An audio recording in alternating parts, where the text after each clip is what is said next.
আজকে মা তৈরি করবে আলু বেগুন দিয়ে আর এই যে বড়ি দিয়ে ভেটকি মাছের ঝোল। এই ভেটকি মাছগুলোকে প্রথমে ভালো করে ভেজে রেখে দিয়েছে, খুব কড়া না, মিডিয়াম করে ভেজে রেখে দিয়েছে। আর এই যে বড়িগুলোকে ভেজে একটা জলের মধ্যে রেখে দিয়েছে, জলের মধ্যে রাখলে বড়িগুলো একটু নরম হয়। এবার কড়ার মধ্যে সর্ষের তেল দিয়ে কালো জিরে ফোড়ন দিয়ে দিয়েছে, দিয়ে আলু আর বেগুনগুলো আগের থেকে সরু সরু করে কেটে রেখেছিলাম, তারপর ওগুলোকে ভেজে নিচ্ছে। ভাজা ভাজা হয়ে গেছে, এবার মশলাটা দিয়ে দেবো।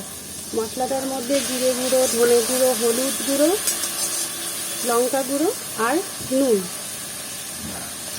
দিয়ে বড়িগুলো দিয়ে একেবারে ভালো করে নাড়াচাড়া করে নিচ্ছে।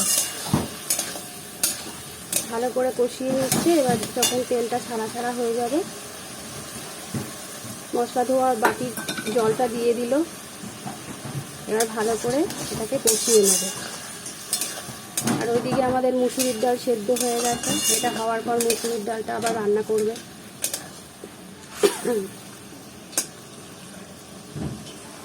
ভালো করে তেলটা ছাড়া ছাড়া হয়ে গেলে মাছগুলো আস্তে আস্তে দিয়ে দেবে।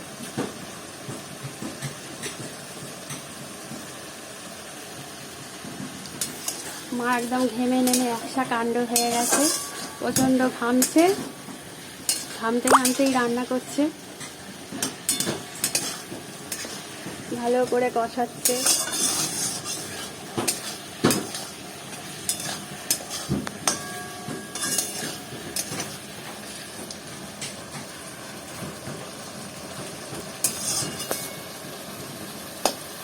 মা একটু কিছু বলো, একটু বন্ধুদেরকে হাই হ্যালো করে দাও, হাই হ্যালো করে দাও একটুখানি, যে আমি গরমে কষ্ট করে রান্না করছি।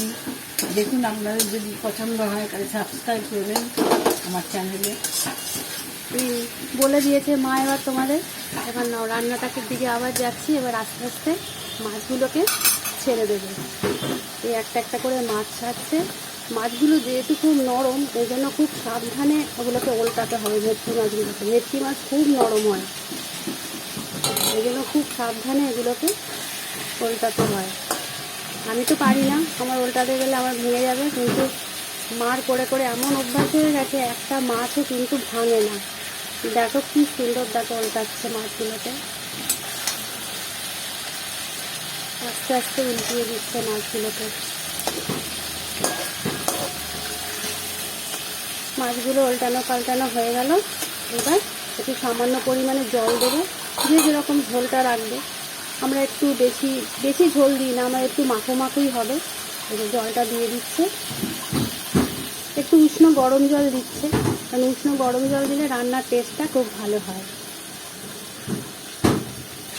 এবার একটুখানি ফুটে গেলে এটাকে চাপা দিয়ে রেখে দেবে। তৈরি হয়ে গেল আমাদের আজকে আলু বেগুন আর বড়ি দিয়ে ভেটকি মাছের ঝোল। টাটা।